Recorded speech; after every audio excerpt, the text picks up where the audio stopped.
Hi, everybody. How's it going? We're back again for the Arrowverse after show with Brock. And Mike. All right. And boy, this week had a lot of stuff went down. Starting with The Flash, episode 11 of season 2, The Reverse Flash returns. That's right, he's back. When Cisco gets a vibe of Eobard Thawne, Barry and the team don't believe it. But after an attack on Mercury Labs, Christina McGee confirms that the Reverse Flash is back. Meanwhile, Iris and Francine share a nice moment that brings Iris closer to her brother Wally. Brock, I'll let you start off with the positive this time. I'm really glad that the actor who plays Reverse Flash is not wasted, and they're actually having that guy come back. I cannot think of his name for the life of me, but is he good in those scenes? And the fact of them redoing his origin, having him still come back in a different way, even though Eddie offed himself to get rid of him last time, was really good. Also, something you and me desperately wanted to happen happened in this episode. Without any assistance, Patty figured out that Barry was Flash. And all she had to do was be the one person to be like, Barry shouldn't have known that. Shouldn't have known that either. Yet he worked on every one of them. It's not adding up. Oh, wait, he was busy that night. We were supposed to go on a date. Hold on. I'm saving my thoughts on Patty for the limbo between positives and negatives. But Yeah. yes, on the positive side, I did really enjoy the fact that she did figure out everything on her own because she's a detective.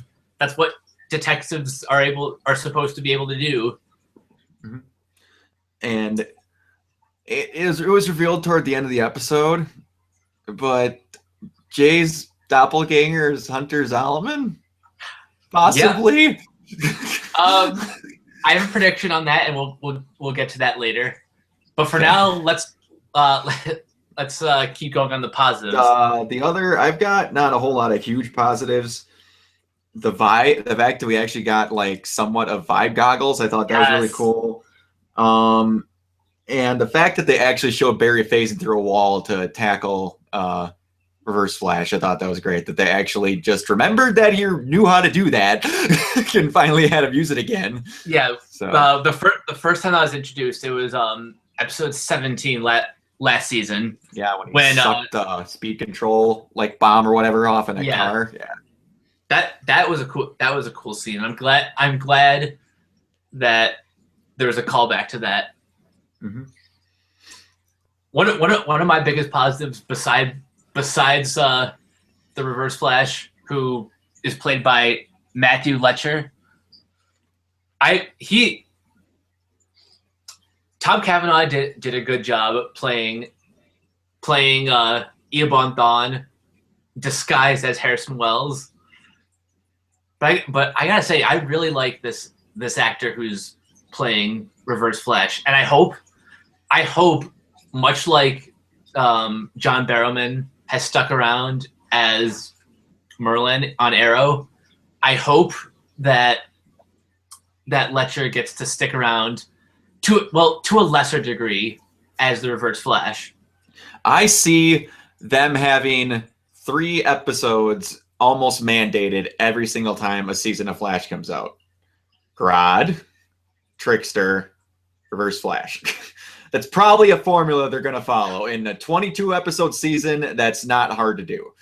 Actually, number 4 would be the crossover. Oh, yeah, number 4. But, like, this is just for Reverse Flash. I mean, just for Flash. They have their episodes for... And I don't see them being just the one crossover thing, because they're going to end up doing that as many times as the story calls for and they can do possible, I think. Also, this is a shared universe. There's going to be, like, mini crossovers all the time. Yeah. Let's see. One of my other positives that I really liked is this is kind of the first time where we see Harry and Cisco really start to form a not so much a father and son bond, but an older brother, younger brother kind of relationship. And what really sold it is when Cisco is kind of fading from this timeline. Mm-hmm.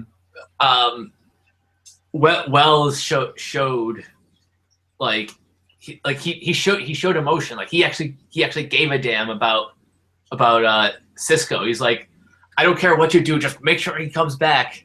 Yeah, showed actual legitimate concern, and then followed by, "Give me 2 triple triples. You got money?" Oh yeah, that was great. The big brother, little brother thing is definitely the vibe I'm getting. The vibe I'm getting from that. I didn't even think about that. I'm so used to using bad puns; it even flows in my language now. I'm poisoning myself. Go on. Hey, bad puns are beautiful. Okay. But speaking of that bad pun, Vibe is slowly but surely becoming Vibe, and it's so great. Like Go ahead. I know, obviously, because they've written these characters onto the show that eventually that would be their path. But who'd have thought we'd actually see Vibe like in live action in a TV show like The Flash? Whoever thought that was possible? I didn't in season 1, but I repeat what I'm going to repeat every time we talk about something like this. We got King Shark. That is going to be my go-to for nothing is off the table anymore. There is no table anymore. No, it's just the floor, and they're just chucking ideas, and they're going, "Yep, that one will work. I got an idea for it. It's okay." They flipped it while writing season 2. Nope, there's no standard. My other major positive is this is a negative turned positive. I've not been a fan so far of how Wally West has been treated. He's kind of fluctuated a little between like, I'm distancing myself from the family, but then it reveals later on, oh well, I'm doing these things because I care about my family. I like how in this episode we're seeing Wally and Iris starting to get closer together. Granted, it took their mom, being on their deathbed, but that's unfortunately going to be one of my negatives. I'll explain once we get there, but for now I'll just say it's nice to see Wally embracing his family. Mm-hmm.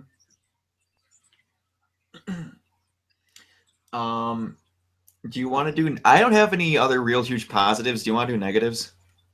Yeah, because as cool as it was seeing Reverse Flash again, especially that scene where he was going back to his own time. There's a lot of things there's a lot that kind of bugged me about this episode. Yeah, I agree.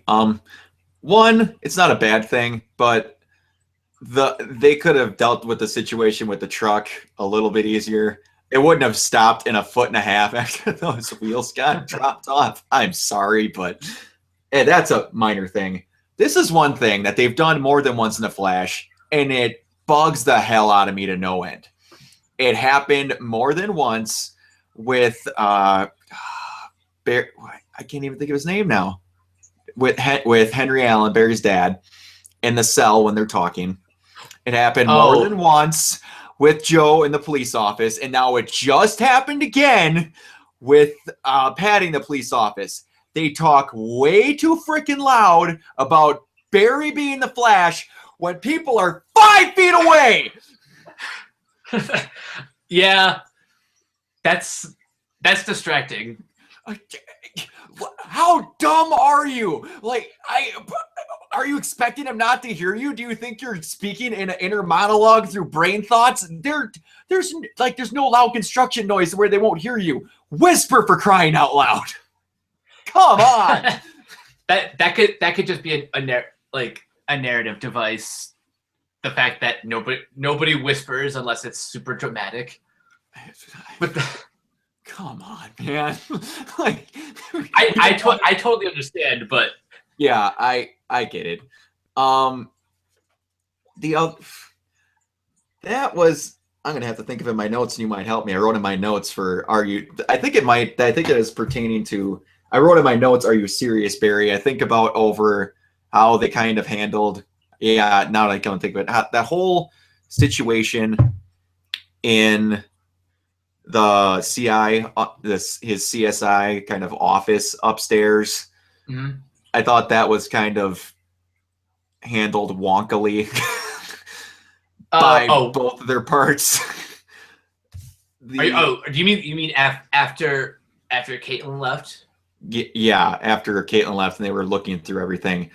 Why, for the love of God, she knows. You know she's not an idiot, and she's leaving. And no one knows that she knows. In that situation, no one's there. Just tell her. It's going to save it for both of you. And the fact, I get that she's going to stay if you tell her the truth and you don't want her to stay.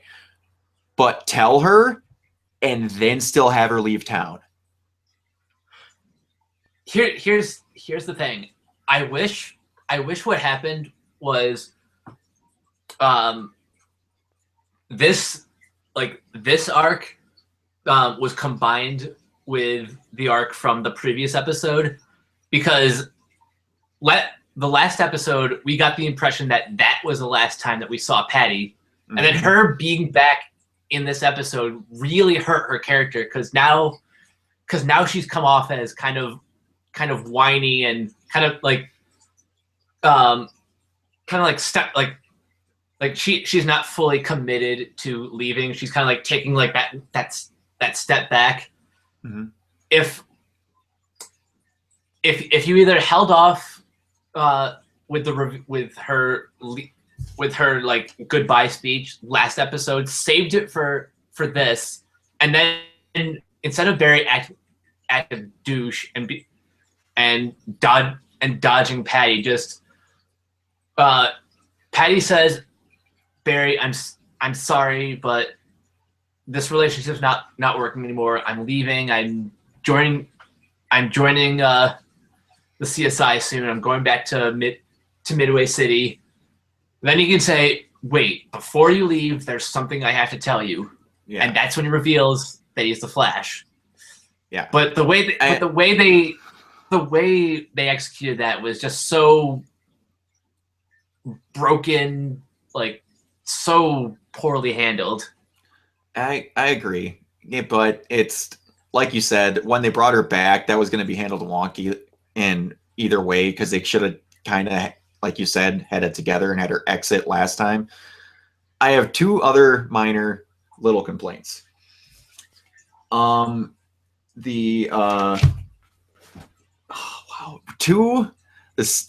situation of how she catches, I shouldn't say this, just one complaint really. The situation of how she figures out for sure that Barry is the Flash. Oh. Barry, I'm not going to say that because I don't need to use that word, but you are a freaking moron. Yeah. They could have written that differently. Oh, they could have written that differently. She's on a train out of town, and she is being held at by gun. Well, she didn't say held at by gunpoint, but there's a person on the train that has a gun. If you really think that she doesn't think you're the Flash, why on God's green earth is she calling you? Because if you're not the Flash, you're not going to be able to help her. Now, I get you're hormonally driven and still have feelings for her, but if you don't want her to know that she's the Flash, you could have gotten a little bit more information before you just buzzed out to look like a punk in the middle of that train. I also love how nobody gave a shit at all that No, the Flash was just there. Everyone's just like, well, no, dear. I actually wanted to see the movie at 7. We could get steak. The Flash was just on your train by a cell phone call she made to a person named Barry Allen.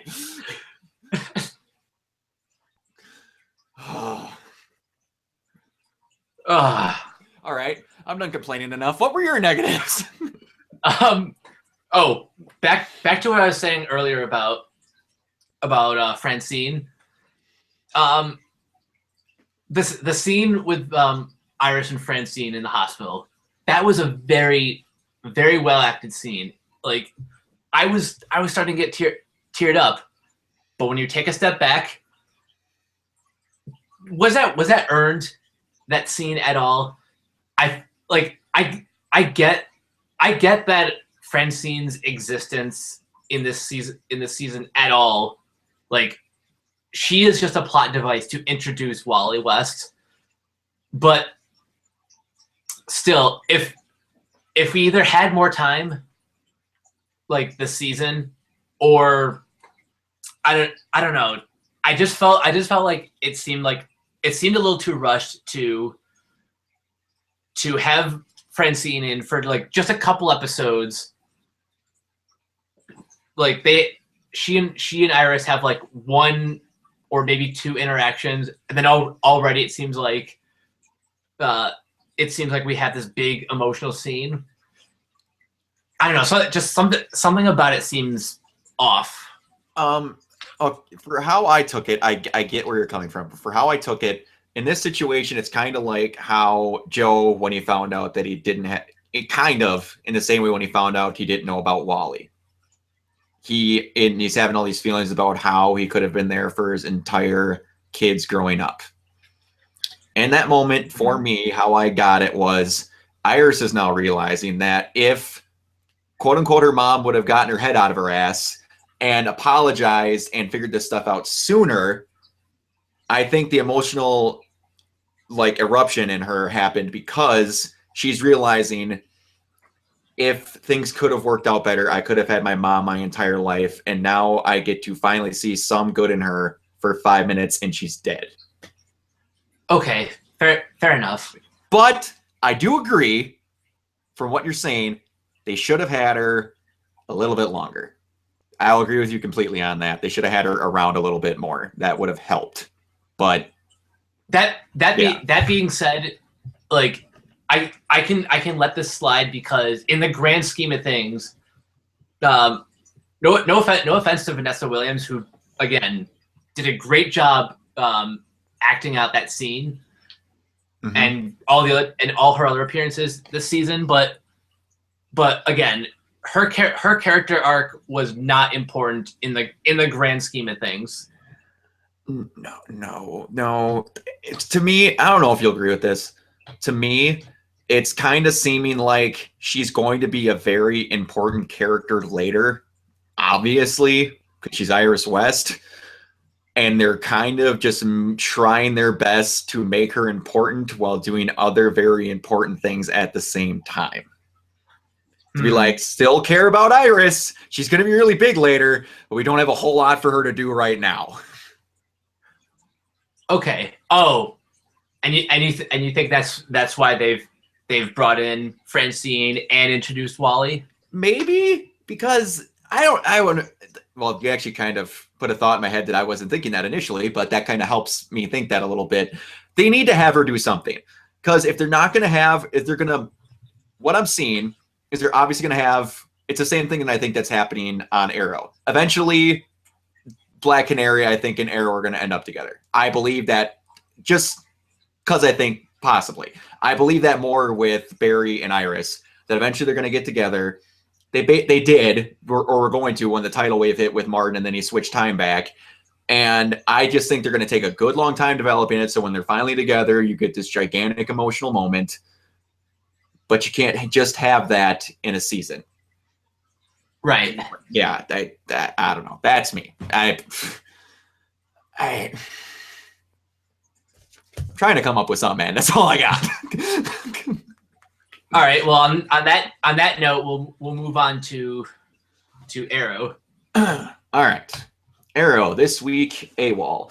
Felicity returns home from the hospital trying to figure out her place on the team now that she is a paraplegic, while Diggle and Lara. Oh, I was playing Tomb Raider a little bit ago, people. Sorry. Lila are on a date, and Argus agent seeks them out for assistance. But he's kidnapped before telling the pair what happens. What is happening? Diggle and Lila go to Amanda Waller, who denies any knowledge of what happened, but gives Lila a portable hard drive that reveals the operation was taken by an organization known as Shadowspire. Oliver and Diggle recognize the name, with Diggle recalling his first meeting in a group in Afghanistan when they were war profiteers. With Andy's help, the team tracks Shadowspire. Oliver pressures Felicity for help, who has started having hallucinations of her hacker counterpart. She struggles underneath the pressure, and Diggle is almost killed. Shadowspire infiltrates Argus, looking for the Rubicon access codes, killing Amanda Waller when she refuses to. That's in the synopsis. Oliver and the team with Felicity enter Argus and stop Shadowspire in flashbacks. And that's in the. I'm not going to read that. That we're talking about in spoilers later on. There's 2 huge spoilers in the plot for that. Oh, wow. Sorry, I was getting pop-ups where I was reading that. That's why I was stumbling, because I had to keep exiting it. Oh my gosh. That one, the last one last week had no information. This one had way too much. So let's dive in. Let's dive in. Holy. Well, yeah, let's do that. Diggle and Lila are out on the date, and they get confronted. I like that they're keeping Argus involved. Argus is a lot more involved now that spoilers. We're gonna go with positives right away. I love that they do this every time. Whenever someone learns about Barry, that face. What? You traveled in time? Yeah, Barry can do that. And one of the positives, I don't know if I think this is a positive. I think it's a positive, but I also think it's a negative because I like the person who played her. And I had a feeling this was going to happen when they axed off Deadshot and Harley Quinn. Oh. Waller's dead. Gone. Definitive. Shot between the eyes. Dead. You know why this is a bigger deal than when they killed off Deadshot? Amanda Waller. Yeah, because it's Amanda Waller. She can't just go down that easily. And you're gonna hear 500 people be like, she's not really dead. She was shot between the eyes, people. But anyways, we're gonna be having a lot of conversations about that. One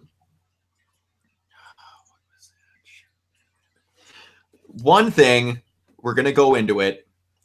We were wrong about something with Felicity, but we were also right with something about Felicity. And they made a joke about it, which made me so damn happy. She is not Oracle. You hear that, people? Let me repeat it. She is not Oracle. She is Overwatch, which me and Mike both agree is an awesome name, which works a little too well, and I'm actually kind of glad it shows that over Proxy. And also, the fact that they said, I was going to say Oracle, but it's taken.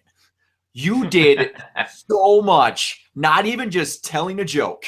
You did so much with that one line.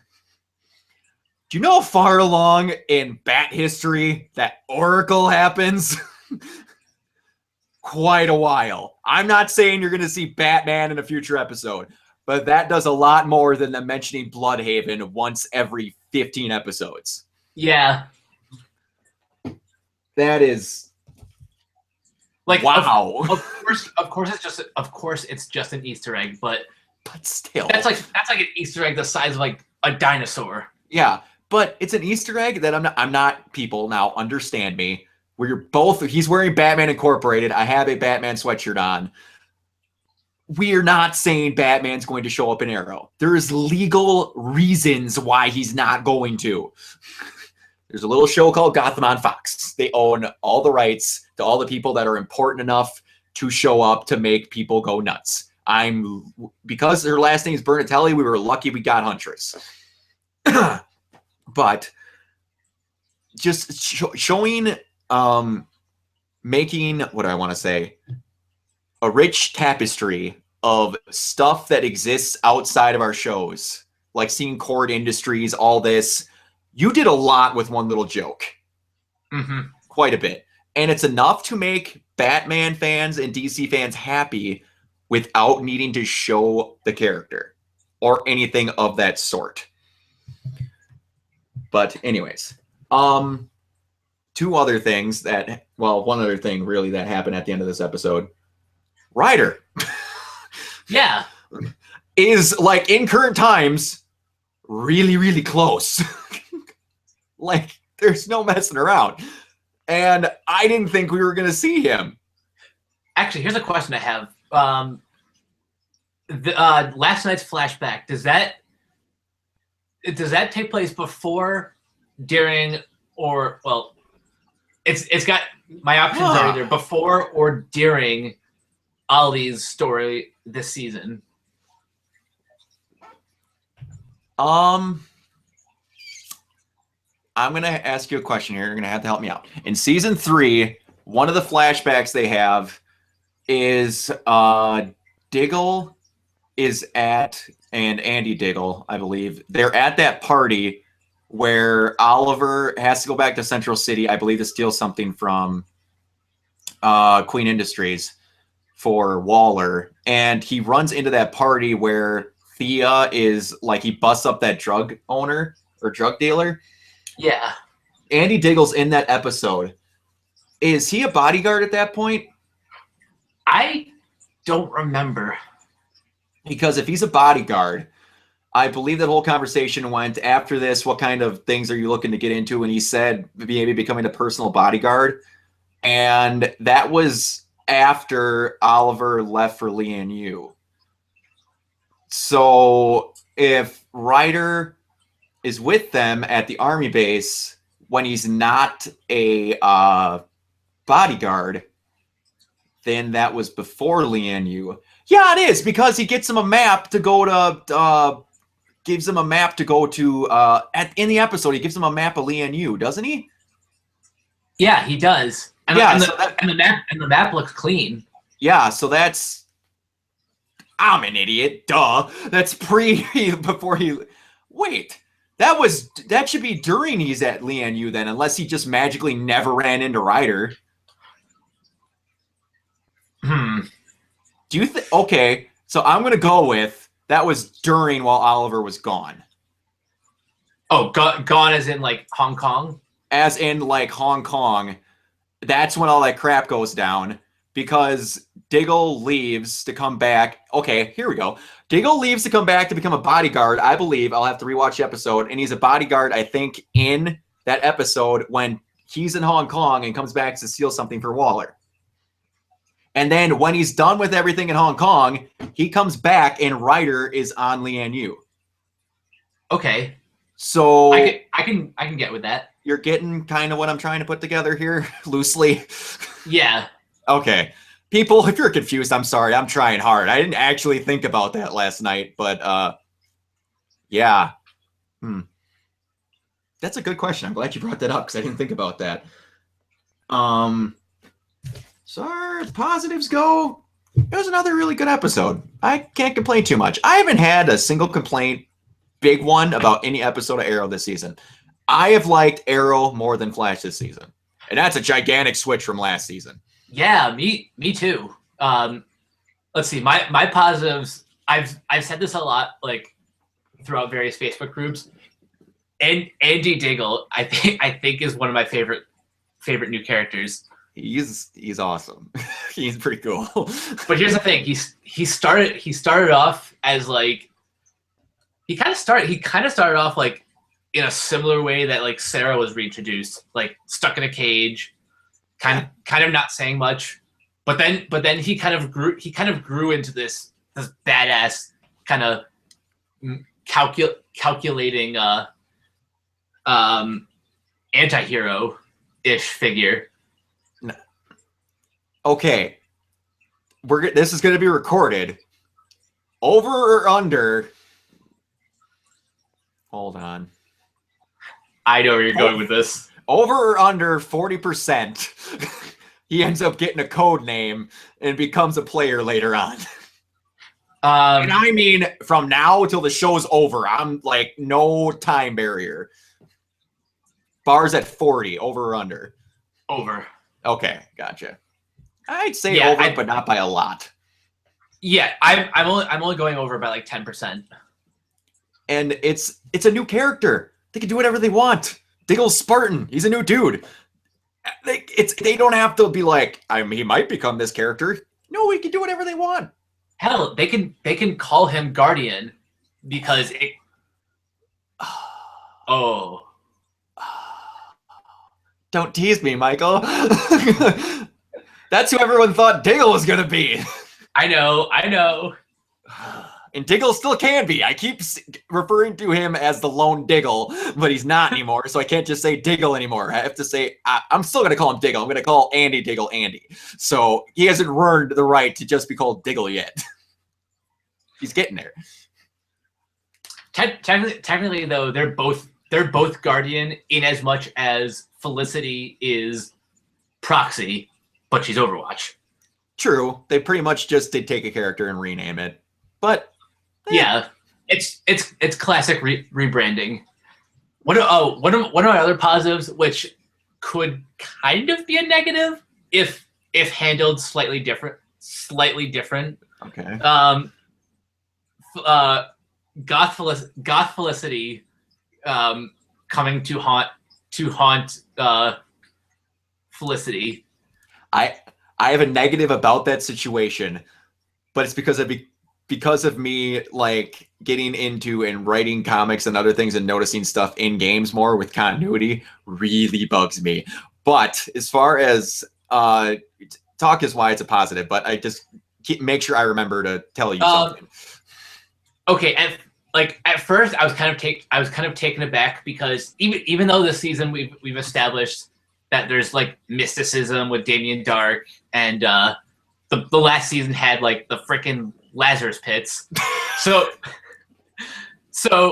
by all accounts, and also the Flash, being the Flash, like by all accounts, this shouldn't be that weird. But like even given like the Flash's current status quo, it's still kind of prided itself on like grounding the show on some basis of realism. All that flew right out the window as soon as the ghost of Felicity's past enters. Yeah, if they never do it again, I'll be okay with it. She did just kind of not OD, but take a little bit more than necessary of extremely high dosage pain medication, and is in grieving. So I'm kind of filtering towards it's okay. But if just randomly she has the little bird on her shoulder that happens to just be God Felicity, I'll be irritated.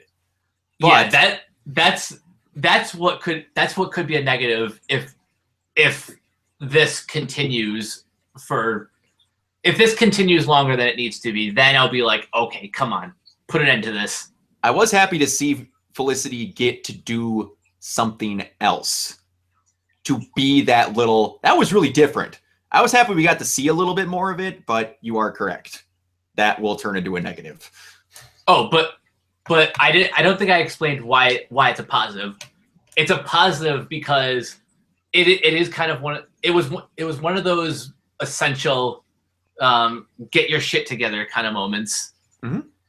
It just happened in a weird narrative device, but like the results, I think paid off.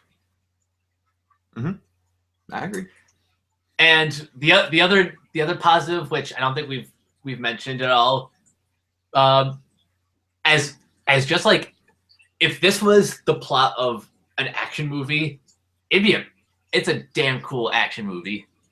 Like the fight scenes were all intense and very very badass. Again, Andy being like the shining moment of awesome in this episode. Mm-hmm. Oh yeah, and just the whole Team Arrow just coming to play. We've probably seen the best Team Arrow moments. So like in the entire series, like season 4 has really nailed the team dynamic down.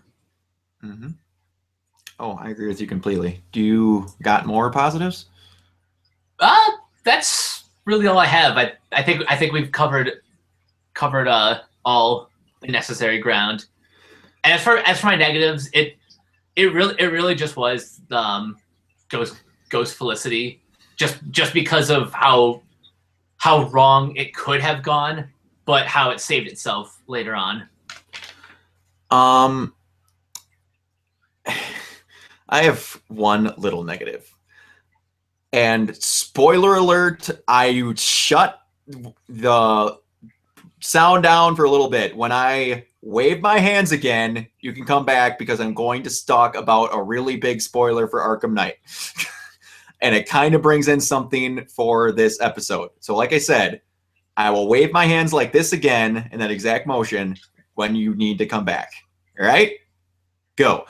There's a moment in Arkham Knight where it reveals later on that there was a fake killing of Oracle. But that's not what I mean.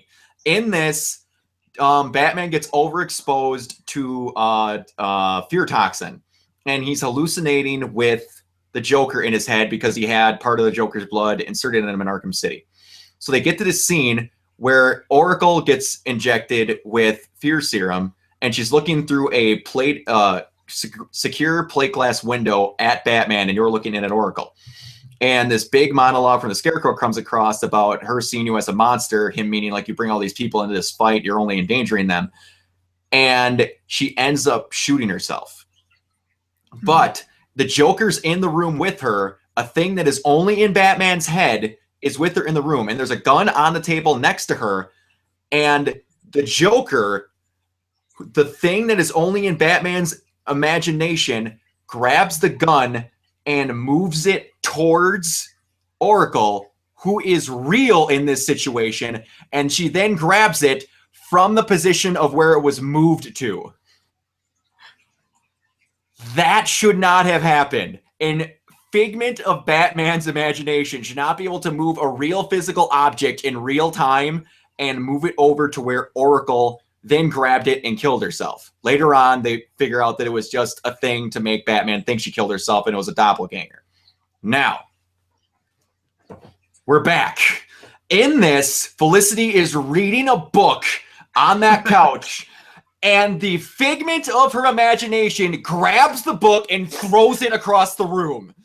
See, that's what I'm talking about. Where suspension of disbelief has kind of taken a new level, and all that realism that was built up in the early seasons of Arrow, throw it out the window. Yes, just set your book down. When something that doesn't exist takes an object from you and throws it across the room, that was a bad writing choice. But that's just me. That little stuff like that. And the first big notice of it I noticed was in Arkham Knight. But man, there's little stuff like that when I notice it bugged the crap out of me. But that's the only real big negative I got. When that's the negative I have to come up with, you're doing pretty good. But we're doing really good on time. And there's some crap. That'll leave a lot of time for news and predictions. Yeah. And there's also a lot of news that's circulating. Yes. But we're going to get to that. Me and Mike want to talk about Legends of Tomorrow. And oh, boy, do we. Okay, so tonight is the second part of the pilot. Yeah, that's right. This is essentially a season premiere movie but they split in 2 parts. All right. Given the nickname Stein versus Stein, tipped off to Vandal Savage's whereabouts, the team infiltrates a munitions deal with Professor Stein as their leader. Surrounded by some of the toughest criminals in the world, things quickly go from bad to worse when Savage realizes they don't belong there. A massive fight ensues, and a piece of the Atom's suit falls off and into the wrong hands, which could potentially cause disastrous consequences in the future. Stein realizes the best way to retrieve the missing piece is to contact a brilliant man, his younger self. He, Sarah, and Jax head off in search of young Marty Stein, much to Rip's consternation. Meanwhile, Snart and Rory plan to steal a key element in defeating Savage, but still unsure of his new teammates. Ray demands to come along on the mission. Carter helps Kendra remember something vital. Oh yeah, there is a lot to talk about in this episode. I'm going to start off with just the my overarching positive. This has such a nonstop pace. Like there's action happening pretty much all the time. From the fight that goes on in the at the munitions deal to the fights the fight that Sarah gets into at Savage's lab, to the next fight, which is at Savage's home. And like there's like 5 different storylines going on in this episode, and yet they all gel so well. Every single character interaction I absolutely enjoyed. But I think the highlight personally was all the stuff between Professor Stein, his younger self, and the speech that Rip Hunter gives him at the end, which definitely calls back to the Future. Mm-hmm. Lot of cool stuff happening, but I'll let you fill in some of the blanks. All right. There's something that I found this out that I wanted to bring up this time because I didn't last time, because I found it out right after we were done shooting the last one. Gideon, not also on top of the fact that Gideon has a different voice than in the Flash episodes. Didn't know who it was. It's Marina Baccarin from Gotham and from Deadpool. Yeah, that's right. Yeah, but now she's different now. That's who it was. Apparently, for Legends of Tomorrow, it's different. Huh. I didn't know that. She's really in DC quite a bit. They like her. You know what? Just like you, I don't think I noticed it right away that they were different voices. But it could just have been that it's been a while since I've heard the original Gideon. Yeah, it's definitely been a while, because they haven't had her other than in they didn't have her every episode in the first season of Flash, and then they had her in that one episode with Reverse Flash this season. Otherwise, we haven't heard Gideon, so yeah, we haven't really heard her. Stein just going after that guy. Him showing the balls to get something done. That came out of nowhere, and that was amazing. So good. Just showing the interconnectivity of all the show. They under no circumstances needed to have Dark at that gun auction. He was just there. He was just there, to be cool. We're just gonna have Damian Dark be there, make sure everyone realizes they're not that powerful at this current moment, that they could get destroyed by one of 2 very powerful people. I am just kind of curious. Like, is he there with Savage, or is he just one of the many people there? Like, it's one of those who cares in the grand scheme of things kind of questions. But it is one of those, like, I'm a comic nerd, and it's one of those head scratchers.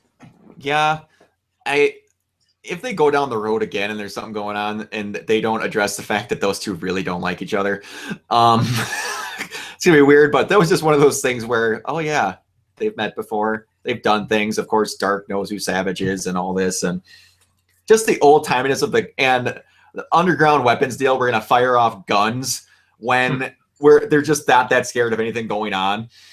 And I'm Arab on my mom's side. Snart, you're an idiot. As far as speeches go and positives, as far as bonding, I really liked Snart and Ray. Yeah. Talking about all that, about what he could do is really not in me. And then Ray helping Snart shut down an alarm because Snart couldn't quite figure it out. That was pretty good. And I was kind of scared that they were going to have to tone down all the stuff that they do as far as like fighting.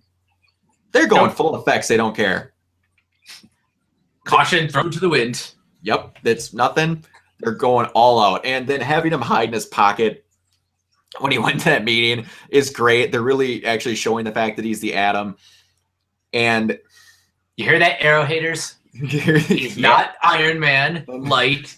He's the Atom. Yes, and believe it or not, a genius can put a repulsor blast on their suit also. Others have done it. It's not that unique of a thing. You ever watch 90s cartoons? They're everywhere. But in another positive, spoiler alert, people, this is the week of characters leaving somehow. Patty left Arrow on a train. Waller left because of a bullet. Carter got stabbed and died. My jaw was on the floor when I saw that. Wow. This is still technically the pilot. Okay, now I'm going to temper myself. It's not like they killed Jax. They were pretty clever to kill the one that can be resurrected. But they still point blank ganked him in the second episode of the show. That's pretty nuts. And he almost killed her. That takes balls. Yes. That takes a lot of cojones. Oh, yeah. Oh, yeah. But that's leading to my other positive, Wish Snart, who I think is going to be probably one of, if not my favorite team member, other than Sarah. The whole, I knew him no better than we knew Adam. I don't care who it is. You kill a member of my team, you're going to pay. That's just showing you do not have to be a hero to know what loyalty is. And the fact that that is something huge. They even showed it when Barry got killed in that one episode when Snart's dad shot him. He almost looked like he was going to tear up. He's like, Barry, I'm sorry. And he walks away. He actually cared that he shot Barry. It's going to be a lot of good character development with Snart, and I cannot wait.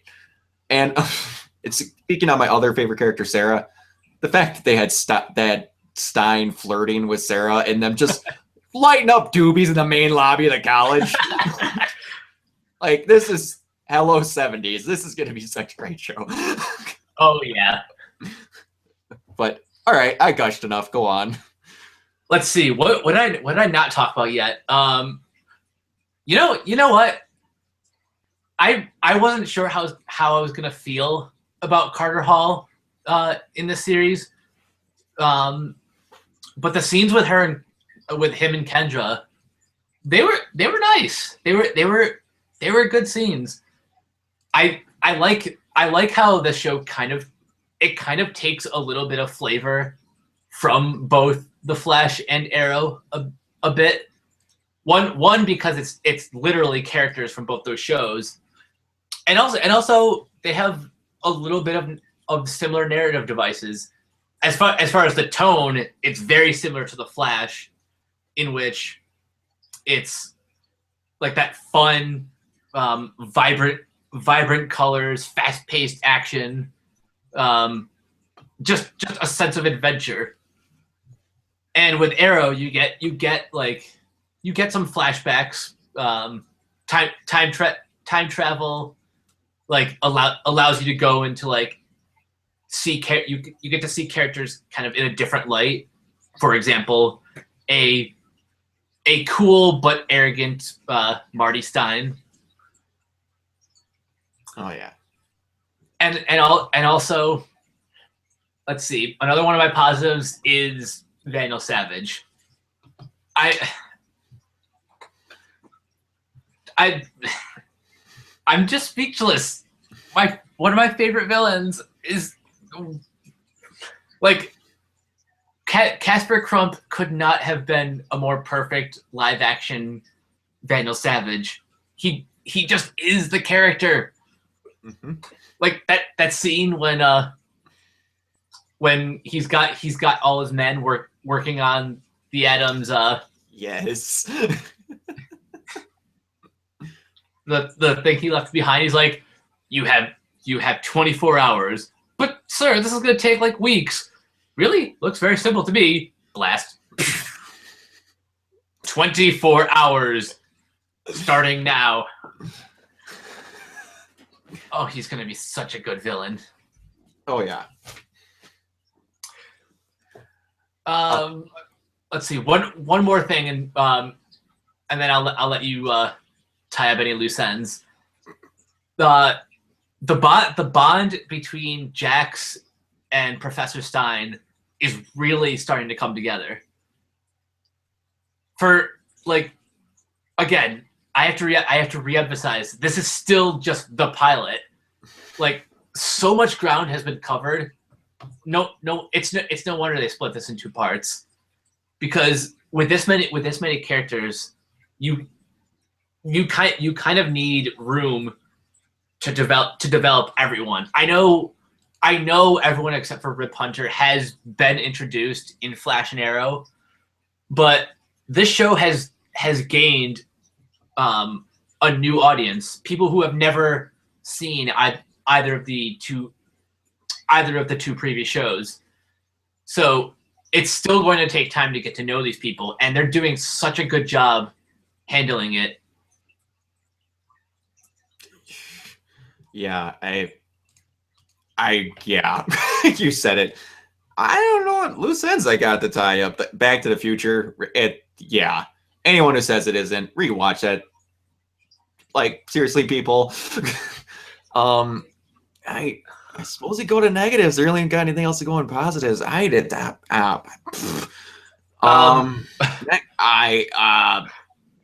Go, because I've got nothing right now. Okay, this is literally a grasp at straws. Man, this is tougher than I thought. I don't like when Marty Stein breaks into the Wave Rider. Oh, I've got one. I thought that back. I didn't think of one. They could have showed it a lot better, like someone knocking it off. The situation and how they handled him just flying away and randomly a piece of extremely well to put together technology just falls off. They don't even show someone just knocking it off, like right before the scene ends, you just pan down and then you see something on the floor.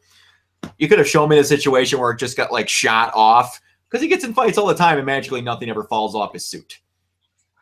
But I guess this one time something just happened to fall off. Yeah, I'm trying, people. I really like the episode. I had to come up with something.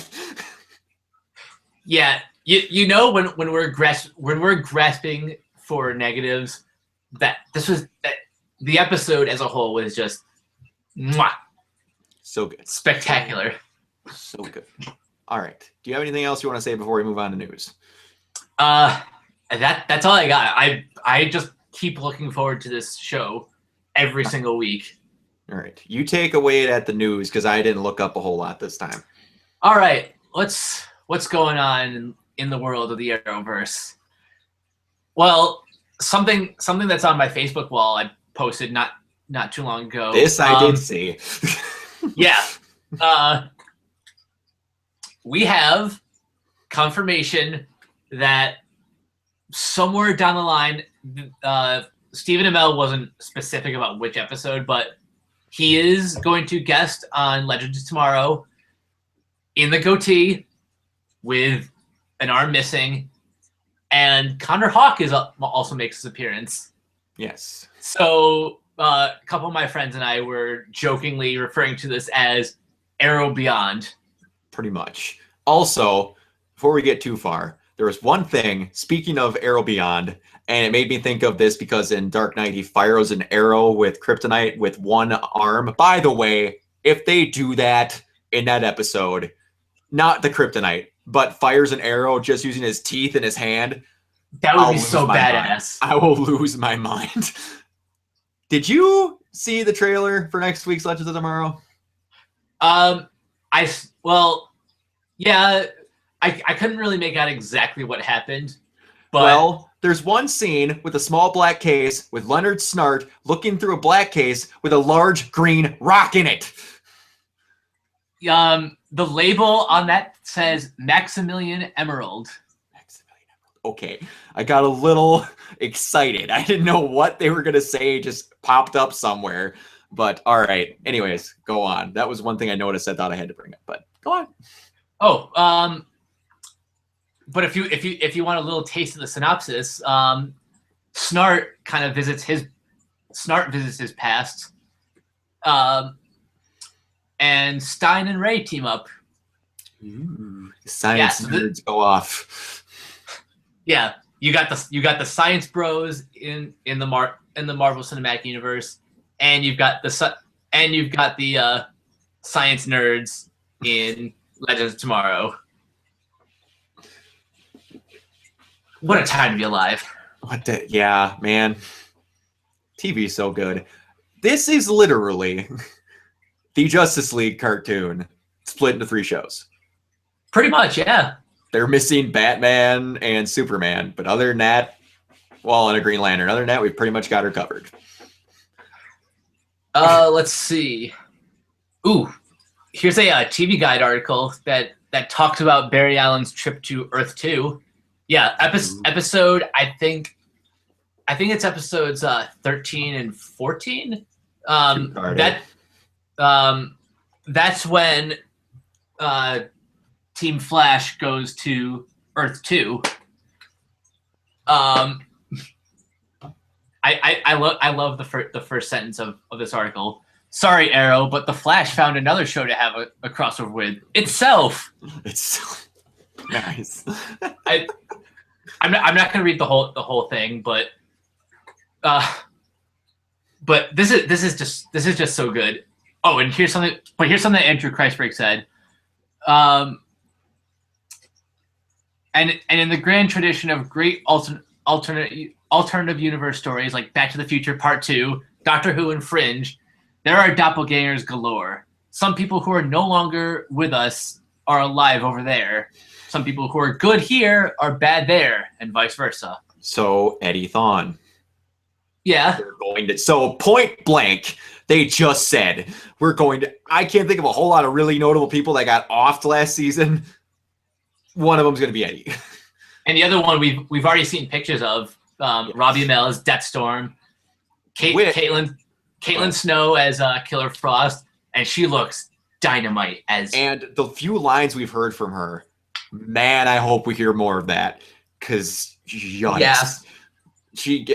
Also, Robbie Amell said something in a statement that he himself said might get him fired, jokingly. He kills a season regular in the season he shows up as Deathstorm.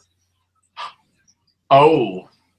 He's like, yep, I show up as Deathstorm with Killer Frost and I kill a season regular. ... That might get me fired. I can't wait to see what that turns out to be. Yep, I can't wait to see when we see the list of who goes over there with them, because they're going to start eliminating people real fast. All right, we've put this off long enough. I told you a couple of days ago that I had a pretty big prediction about who Zoom could be. Mm-hmm. Now I'm gonna take this one step at a time. First off, Jay Garrick has a doppelganger, but his name is not Jay Garrick. His name is Hunter Zolomon. Mm-hmm. Now, we haven't actually really seen a lot of Jay throughout this season, have we? No. And be honest, do you really buy his story about him being sick? Well, I buy that being a byproduct of his speed getting stolen. Well, all right, but this is just me throwing a wild prediction, but I've I've had a sneaking suspicion that Jay might be Zoom.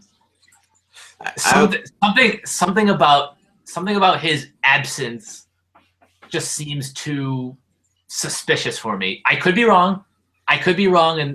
And someone entirely different could be Zoom, but I just have alarms going through my head whenever I see him like popping up only once in a blue moon. Now, this could be continuity bad writing if that is true, but in the scene and the episodes where Zoom gets into Star Labs on like 2 separate occasions, Caitlin is talking with Jay in the other room. Now, we have seen stuff like that happen, but while she's talking with Jay in another room, Zoom comes through a wormhole from Earth 2 to go talk to him. That's borderline stretching on what a speed mirage is. But that could just be them not thinking when they're writing.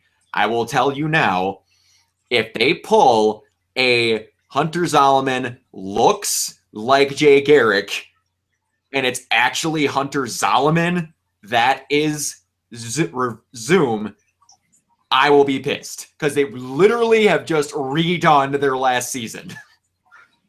Yeah, that was one of the thoughts going through my head as I was making this prediction. I'm like, oh, but if they do that, that is kind of a cop out narrative wise. I still deep down want Zoom to not be a person, but like a manifestation of the Speed Force. Like what Harry Wells said he created Zoom, but created could mean as much as I was making dinner and I accidentally created like a meat monster. Well, yeah, but the thing that's bugging me about this whole, because I read the article you sent me, something about this makes me pretty sure to know that Jay is irritated whenever he sees Harry. I'm pretty sure Harrison, being the person he is, knows who Zoom is. Or at least knows that he's not Jay. And part of me is thinking that he's not telling us who he is. I'm not saying this, but because he knows that that person is a doppelganger of somebody that they know. And the reason that's why he's not saying who it is. No one has ever asked him if he knows who Zoom is. Not once. But he knows for a fact that he made him. Not some reverse engineering lightning bolt of some sordid situation. He knows he's him. And I have a feeling we're going to learn who he is when you go back. The whole him being there to steal Barry's speed. If the Reverse Flash was actually there to, not Reverse Flash, Zoom was actually there to steal Barry's speed, he's able to stay in Star Labs and live there. Why would he be making Harrison come up with something for him when he could just do it himself? When he could just do it himself with all the access of everything in Star Labs, when he has the trust of all 3 of those smart scientists there. And also, the whole thing when he did not want to take Velocity 6, what would he care about becoming faster?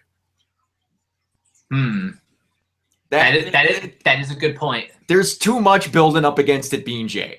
I see it being someone they know, but I see it being someone they know from Earth 2 that is not Jay. And also, give or take, it could be a formulated image of what they want us to think that it looks like. We point blank saw Zoom stabbing Jay through the heart and then him sucking up into a portal as their version of what happened when Jay got attacked. And then it could totally happen. I could be wrong and it happens and there's something better. What I would like to do... The best thing about the show I've noticed is that there's room for us to make all the speculation. Yeah. I would like, and I would think would be cool for them to be interesting, everyone has a doppelganger. I get that. But not everyone in history that has a doppelganger in movies and stuff has the same name. That is true. It could just be under circumstances. He was born to these parents here, so therefore he had that name. Then a situation happened differently on Earth. Also, I love in that episode they brought up, to me that this is Earth 2. On Earth. How selfish is it that only only Earth 2 gets to be designated Earth 2? And he has to hear that all day, like 30 times. But I just have a feeling that, like, maybe something happened different. And I don't think he would go out of his way to show Caitlin that guy's Hunter Zolomon when that's something that she could physically prove herself, because that makes Jay look weirder by proving that out and more possible to the fact that he's not actually Jay Garrick by pointing that out. But that's me. Part of me still thinks it's going to end up being Earth 2 Barry, but that I'm still very low on that. It's got to be someone with a big build. Yeah, that's true. But do you know who has a real stocky build and is about that height that I don't want it to be? Henry Allen. Yeah. And guess who we have not seen all season? Henry Allen. Not even during Christmas. No. Because you know what could have happened? Him being offed? I'm just saying, man, we haven't seen him all season. And the one time we did was after Zoom was already there. And you want to know what he did? Make Barry get up out of his wheelchair and get faster. Yep. I'm just saying, it really fits the bill, but I don't want it to be him. Because if he killed his dad, I'm going to lose my mind. Yeah, that would just destroy the audience if that were to happen. And Grant Gustin has had some emotional scenes in Arrow. If he finds out that Zoom killed his dad, oh, you were going to see Grant Gustin turn into Niagara Falls. Yeah. It's going to be bad. Man, no, I can't get that out of my head. I really think it's Henry Allen now. All right, let's change topics to something a little less emotionally draining. So Diggle and Lila are coming to Central City to fight King Shark. Yes. Yeah, that's happening. It's Lila and Diggle and Lila are coming. Not just Diggle and Lila. And it's not just them too. From what I read, they're bringing all of Argus too. So this is going to be an interesting episode because, again, I don't know exactly what number this is. It could be directly after the Earth 2 mini arc. It could be a little bit later down the road, but this sounds like exactly what I love about this whole shared universe thing, where you can have an organization like Argus, who is pretty much settled in Star City, coming to Central City to take care of a metahuman like King Shark. I see that happening after the Earth 2 stuff or during the Earth 2 stuff. Because after Flash has been gone, King Shark realizes Flash isn't there, wrecks some crap. Or Barry's gone, King Shark realizes that, wrecks some crap. Are you suggesting that Diggle and Lila don't actually interact with Barry personally, but it's like, you remember how last season Clock King showed up to rob, Clock King showed up, but the Flash wasn't dealing with him. That was just a situation off on the side. Mm-hmm. Do you think that sort of thing will happen if Diggle and Lila come during the Earth 2 arc. Oh, man, I have a really hard time believing that Lila, Diggle, and all of Argus taking out a 15-foot tall walking shark could be the side point in an episode. That's why I'm thinking it happens after that arc, because I think that would be a fun dynamic, seeing Argus working with a metahuman to take down another metahuman. Yeah. Because before that, it's mostly been scientists dealing with science problems, but we've never seen an organization like Argus kind of interfere with Barry's usual Tuesday adventures. Yes, but I do think also it could be a fun episode where the only people left to take care of it are Caitlin and Cisco. And those two are trying to work with Argus, which is total polar opposites of what they're used to doing. And they are trying to explain the best way to deal with him without the Flash. Okay, that sounds pretty awesome. Both of the possibilities sound great.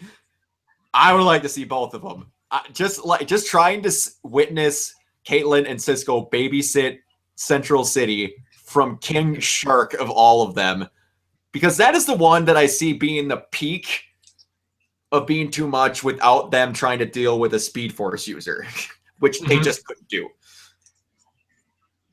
And Harry took him down with a shotgun in the first season. Oh yeah, it would be Harrison. You imagine Harrison Wells trying to take orders from Argus? Yeah, that won't end well. Oh man, I don't know which episode it's going to be, but I'm happy for either one of them. All right, we're getting really long on time here, but you got anything else that we can speed through quick? Let's see. The only piece of news I have is, okay. Here's some set photos from the Flash episode 16, where we get we get our first appearance of Trajectory. Another speedster. And she's going to be played by Allison Page. I never knew Trajectory existed. And I'm starting to think, like, how many words did they have left for speed? Like, the reverse impulse is inertia. We've got reverse flash, zoom, Dr. Zoom, Kid Flash, Flash, Cobalt Blue, which is just because they ran out of speed words, but they have Trajectory.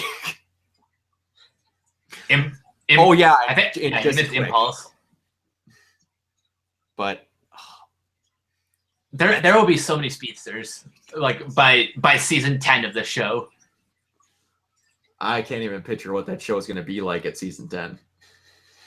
That's wishful thinking, assuming it's going to go that long. Well, I only see it not going that long with this quality of writing if they decide to not make it go that long.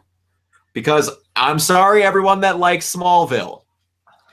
There was some bad seasons of Smallville. Season 4 was terrible. Everyone likes it. Go ahead. It had its moments, but like the whole witches plot just came off as corny. And this was before like comic book shows had the confidence that they do now. So like it just came off as awkward and like awkward, poorly paced, like total lack of focus. It's yeah. And people say season 3 of The Arrow was bad. Go rewatch that. And then come back and tell me how much you overreacted. Yeah. Ugh. But anyways, these shows are going to be a little bit longer because we've got 3 shows to cover now. We're going to try our damnedest to keep it at an hour. It's just not going to happen sometimes. Jeremy, I'm sorry, but we're going to try.